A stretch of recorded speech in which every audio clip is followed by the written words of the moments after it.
Good morning, welcome to big TV digital exclusive live. ఇరాన్లో ఏం జరుగుతుంది?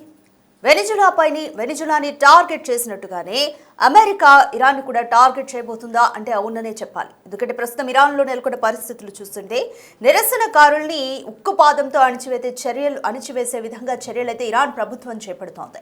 ఇప్పటికే 530 మంది నిరసనకారులను నిర్దాక్షిణ్యంగా చంపేసింది. 10,000 మందికి పైగా అరెస్ట్ చేసింది. చాలా మంది వరకు గాయపడ్డారు.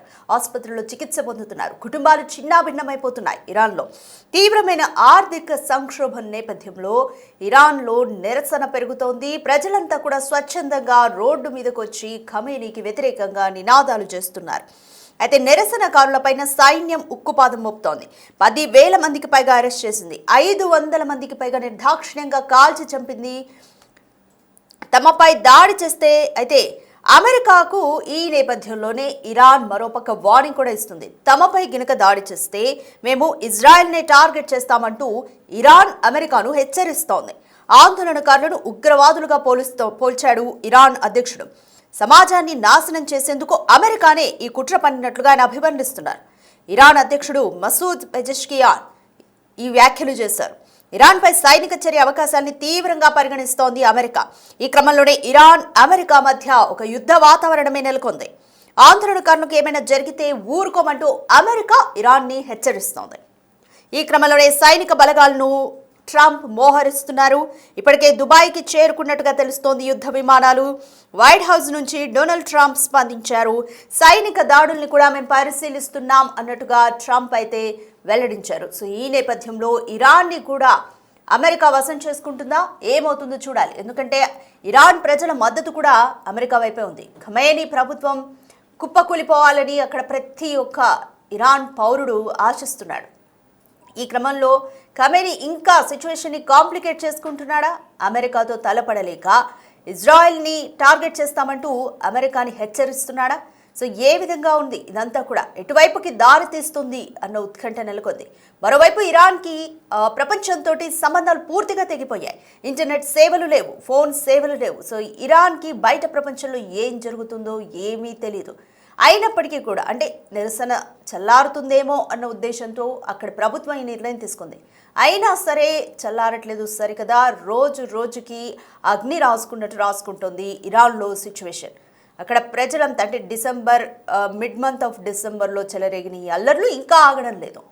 ఇరాన్ ప్రజలందరూ కూడా స్వచ్ఛందంగా రోడ్ల మీదకి వచ్చి అక్కడ పెరిగిన తీవ్రమైన ఆర్థిక సంక్షోభానికి వ్యతిరేకంగా నినాదాలు చేస్తున్నారు. ప్రభుత్వం కూడా నిరసనకారులపైన ఉక్కుపాదం మోపుతోంది. మొన్నటికి మొన్న 300 మందిని నిర్దాక్షిణ్యంగా కాల్చి చంపింది. ఇప్పుడు ఆ సంఖ్య 530కి పైగా పెరిగింది. 10,000 మందికి పైగా అరెస్ట్ చేసి ఇరాన్ జైళ్లలోకి పంపించింది ఇరాన్ సర్కార్. నిరసనకారులపైన ఉక్కుపాదం మోపుతుంది. అయితే ఇదంతా కూడా అమెరికానే చేస్తోంది. ఇదంతా ఉగ్రవాదుల చర్య. తమ దేశంలోకి ఉగ్రవాదుల్ని పంపి నిరసనకారుల్ని రెచ్చగొడుతోంది అంటూ ఇరాన్ ప్రభుత్వం వ్యాఖ్యానిస్తోంది. ఇదే గనక కొనసాగితే ఇజ్రాయెల్ను మేము ముట్టడిస్తామంటూ కూడా ఇరాన్ అమెరికాను హెచ్చరిస్తోంది. మరోవైపు దీని మీద డొనాల్డ్ ట్రంప్ కూడా స్పందించారు. పౌరులపైన దాడులు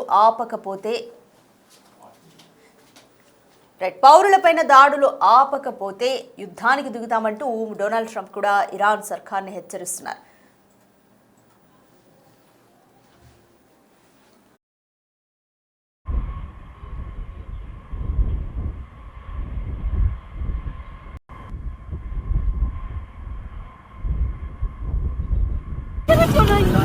ماشینا دستجو رو آتیش زدن.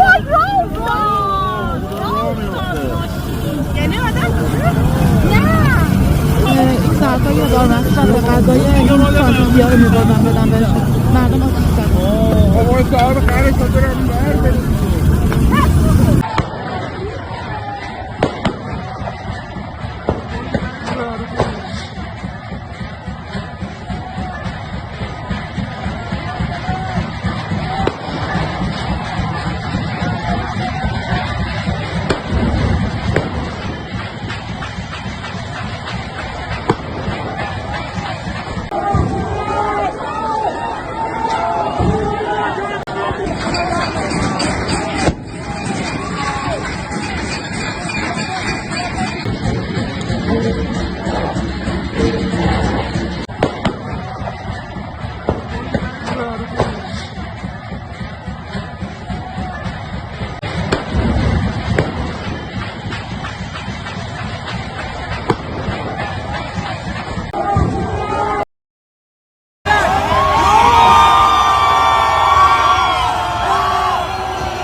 אז nu vad?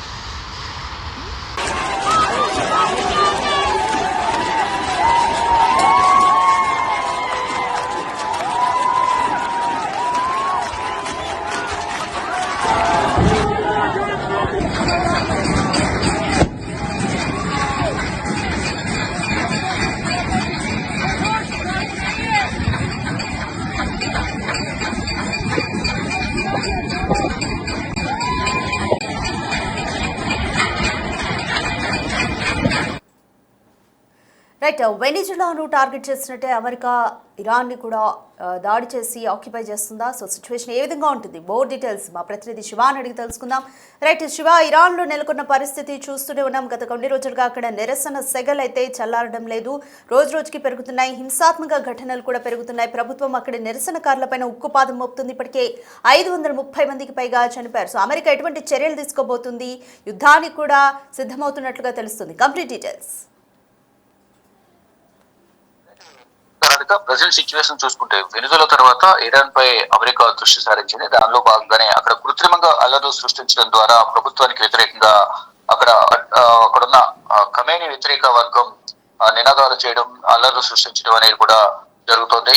ఖమేనీ వ్యతిరేక వర్గం ట్రంప్ కు అనుకూలంగా పనిచేస్తుంది అనేది కూడా ఇరాన్ అధ్యక్షుడు ఖమేనీ ఇప్పటికే కీలక వ్యాఖ్యలు చేశారు. అయితే ఇప్పటి వరకు అంటే వెనుజులా తర్వాత ఇరాన్ పై అమెరికా దృష్టి సారించింది అనేది కూడా ప్రజెంట్ తాజాగా ఉన్న పరిణామాలు చూస్తే అర్థమవుతుంది. ఏ క్షణమైన దాడికి ట్రంప్ సన్నాహాలు చేసే అవకాశం ఉంది అనేది నిపుణులు చెబుతున్నారు. ఇక ఈ ఆందోళనతో ఇప్పటికే ఇస్లామిక్ దేశంలో మంటలు చెలరేగుతున్నాయి. నిరసనకారులపై సైన్యం కూడా ఉక్కుపాదం మోపుతోంది. ఇప్పటి వరకు ఈ సైన్యానికి మరోవైపు ఇటు ఖమేనీ వ్యతిరేక వర్గం ఎవరైతే ఉన్నారో వారు చేస్తున్న నిరసనకారులకు మధ్య చెలరేగిన వివాదం, ఉద్రిక్త పరిస్థితుల వల్ల దాదాపు 500 మందికి పైగా కూడా మృతి చెందారు. 10,000 మందికి పైగా అరెస్ట్ అయ్యారు. అందరూ కూడా జైలు పాలైన పరిస్థితి కనిపిస్తోంది. ఇక అమెరికాకు ఇరాన్ కూడా గట్టి వార్నింగ్ ఇస్తూ తమపై దాడి చేస్తే ఇజ్రాయెల్ ను టార్గెట్ చేస్తామంటూ కూడా హెచ్చరికలు జారీ చేసింది. ఆందోళనకారులను ఉగ్రవాదులుగా ఇరాన్ అధ్యక్షులు ఖమేనీ పోల్చారు. ఈ నేపథ్యంలోనే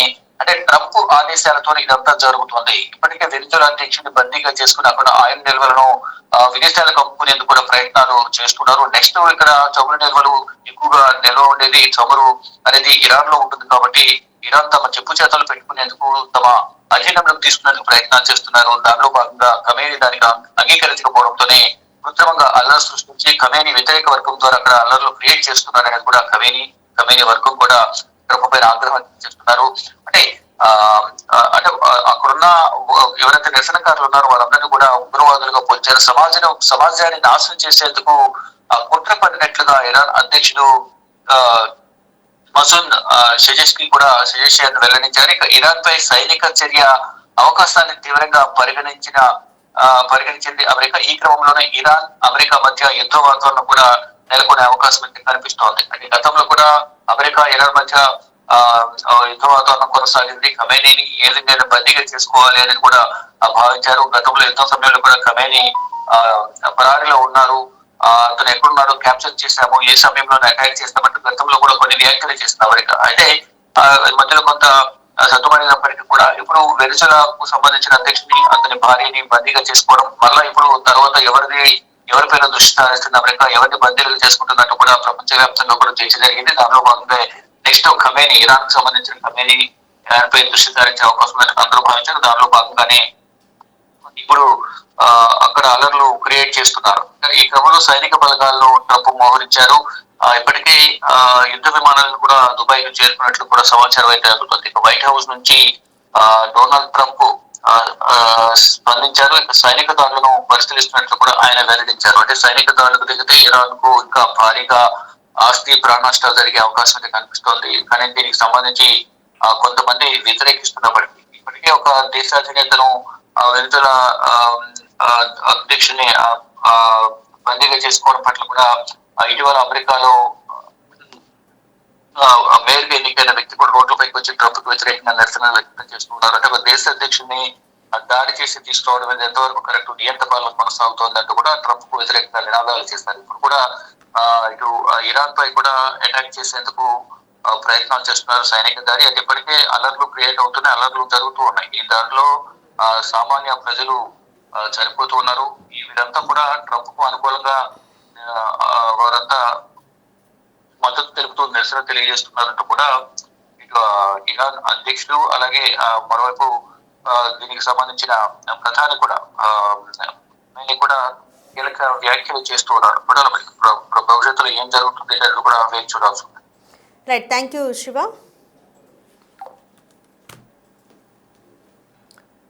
రైట్, అమెరికాకు ఇరాన్ వార్నింగ్ ఇస్తోంది. మాపైన దాడులు ఆపకపోతే ఇజ్రాయెల్ను ముట్టడిస్తామంటూ ఇరాన్ అమెరికాకు వార్నింగ్ ఇస్తుంది. మరోవైపు అమెరికా నుంచి డొనాల్డ్ ట్రంప్ ఇరాన్కు వార్నింగ్ ఇస్తున్నారు. నిరసనకారులపై ఉక్కుపాదం మోపడం ఆపకపోతే యుద్ధానికి దిగుతాము అంటూ వెనిజులాకు పట్టిన గతే పడుతుంది అంటూ కూడా అమెరికా హెచ్చరిస్తోంది. రైట్, అసలు ట్రంప్ ఏమన్నారో చూద్దాం.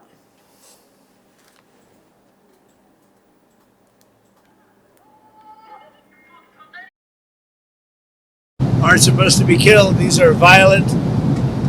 If you call them leaders, I don't know if they're leaders or just they rule through violence. But we're looking at it very seriously. The military is looking at it, and we're looking at some very strong options. We'll make a determination. Some of the protesters were killed through the stampeding. I mean, there's so many of them, and some were shot. We get a full report. I'm getting an hourly report. And we're going to make a determination. There seem to be some people killed that aren't supposed to be killed. These are violent. If you call them leaders, I don't know if they're leaders or just they rule through violence. But we're looking at it very seriously. The military is looking at it, and we're looking at some very strong options. We'll make a determination. Some of the protesters were killed through the stampeding. I mean, there's so many of them, and some were shot. We get a full report. I'm getting an hourly report, and we're going to make it. మొత్తానికి ఇరాన్లో చెలరేగిన ఆర్థిక సంక్షోభ నిరసనలు ఎక్కడికి దారితీస్తాయి అన్న ఉత్కంఠ అయితే నెలకొంది. వెనిజులాని టార్గెట్ చేసినట్టుగానే అమెరికా ఇరాన్ని కూడా టార్గెట్ చేస్తుందా అవునన్న ప్రశ్న అయితే వినబడుతోంది. ఇప్పటికే డొనాల్డ్ ట్రంప్ యుద్ధానికి కూడా సిద్ధమైనట్లు తెలుస్తోంది. యుద్ధ విమానాలు దుబాయ్కి చేరుకున్నట్లు తెలుస్తోంది. అయితే ఈ నేపథ్యంలోనే ఇరాన్ అమెరికాకు వార్నింగ్ ఇస్తోంది. ఒకవేళ మా మీద దాడులు ఆపకపోతే దాడులకు యత్నించినా కూడా మేము ఇజ్రాయెల్ని ముట్టడిస్తామంటూ ఇరాన్ అమెరికాకు వార్నింగ్ ఇస్తోంది. మరోవైపు నిరసనకారులపైన ఇరాన్ ప్రభుత్వం ఉక్కు పాదం మోపుతోంది. సొంత ప్రజల్ని చంపుకుంటూనే దీనికి అమెరికానే కారణం అంటూ కూడా ఇరాన్ సర్కార్ వ్యాఖ్యానించడం కూడా అక్కడ ఇంకా తీవ్ర నిరసనలకు దారితీస్తోంది. మొత్తానికి ఇరాన్లో నెలకొన్న ఆర్థిక సంక్షోభం ఎటువైపుకి దారితీస్తుంది అన్న ఉత్కంఠ నెలకొంది.